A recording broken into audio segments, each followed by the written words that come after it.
प्रदेश में जितने भी आंदोलन हुए हैं यूनियन की तरफ से, हर आंदोलन में ठेकेदार को किसी न किसी रूप में फ़ायदा हुआ है।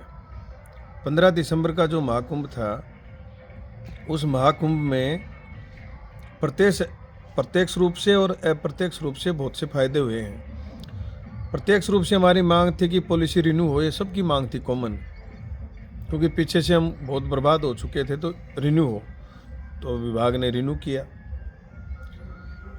उसमें डिमांड थी हमारी कि हमारा कमीशन बढ़े, तो 20% कमीशन बढ़ाने की बात करी, चलो 2% बढ़ाया, शुरुआत तो हुई स्टेट में। उसमें हमारी मांग थी कि भाई देसी अंग्रेजी के गोदाम अलग अलग होने से 2 जगह जाना पड़ता है, दुगुना खर्चा होता है, 2 जगह बिलिंग होती है, तो देसी और अंग्रेजी के गोदाम में एक किए जाएं, तो पॉजिटिव रहा। जितने विभाग के हाथ की जो चीज़ें थी उन्होंने उसमें पॉजिटिव करने का प्रयास किया। अब बहुत सी महत्वपूर्ण चीज़ें थी जो रह गई। दुकान खोलने का समय रात्रि 11 बजे तक किया जाए, पुलिस का हस्तक्षेप समाप्त किया जाए। तीसरी डिमांड थी कि पॉलिसी में जो गारंटी उठाव है उसको वार्षिक किया जाए। चौथी इसमें रह गई कि जो 1.5 गुना पेनल्टी लगा के कि अगर माल नहीं उठा तो आपसे 1.5 गुना पेनल्टी वसूली जाएगी।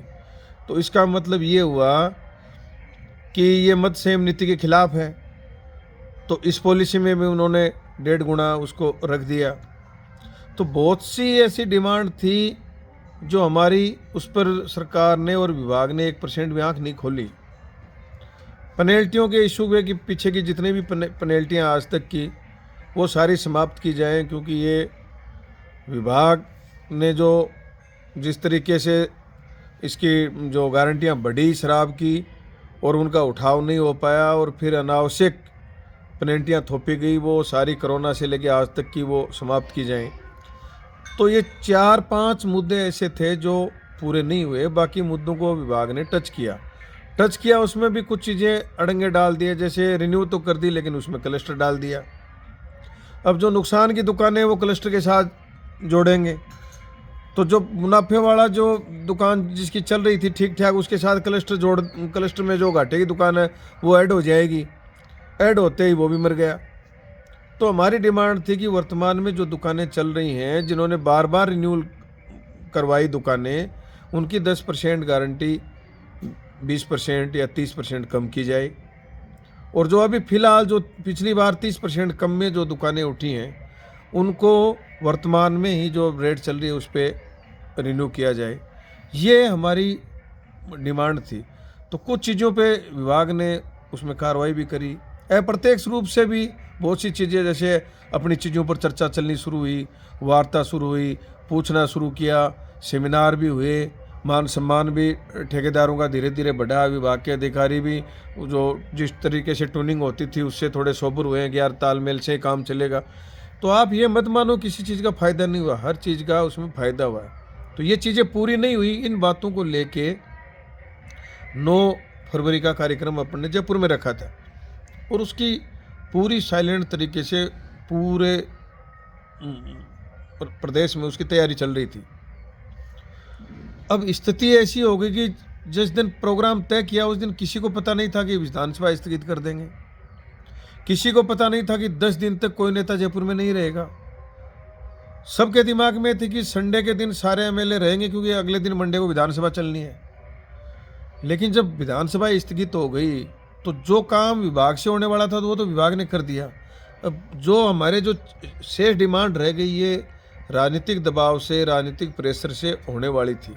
इस उद्देश्य को लेकर हमने कार्यक्रम तय किया। कार्यक्रम तय करता है तो आदमी तय करते ही उसके साथ उसके खर्चे भी शुरू हो जाते हैं। उस प्रोग्राम की तैयारी, मैनेजमेंट, व्यवस्था जो उसको लीड करता है उनको पता है सारी चीज़ों का। तो हमें पता नहीं क्या नुकसान हुआ है। तैयारी कर दी, पूरे खर्चे लगे, सारी व्यवस्था हो गई, और अचानक एक दिन पहले प्रोग्राम निरस्त करना ये छोटी बात नहीं है। लेकिन हमारे हित के लिए किया हमने, क्योंकि सारे आ भी जाते हम तो 10 दिन कोई तो ठेकेदार जयपुर में बैठ नहीं सकता था। 10 दिन ना हम वहाँ टेंट लगा सकते थे। एक दिन के लिए तो ठेकेदार पूरी ताकत झोंक सकता है। इसलिए ठेकेदारों के हित में कि इनको बार बार नहीं बुलाना पड़े, जिस दिन सारे नेता जयपुर में मौजूद रहेंगे उसी दिन प्रोग्राम करेंगे। इसलिए मैं सभी से कहना चाहता हूँ कि कोई ये नहीं समझे कि कोई फ़ायदा नहीं हुआ और कोई इस तरीके की कोई भ्रांतियाँ एक आदमी कोई ग्रुप में डाल दे, बकवास लिख दे कुछ, और उस पर हम सारे उत्तेजित हो जाएं। पूरे स्टेट के सारे ठेकेदारों को पता है, जो इससे जुड़े हैं उनको पता है किस किस तरीके के उनको फ़ायदे मिले हैं, कैसे यहाँ तक पहुँचे हैं वो, वरना कोरोना से लेकर आज तक इस स्थिति में नहीं आते। तो बहुत से फ़ायदे हुए हैं और आगे भी बहुत से फ़ायदे होने वाले हैं।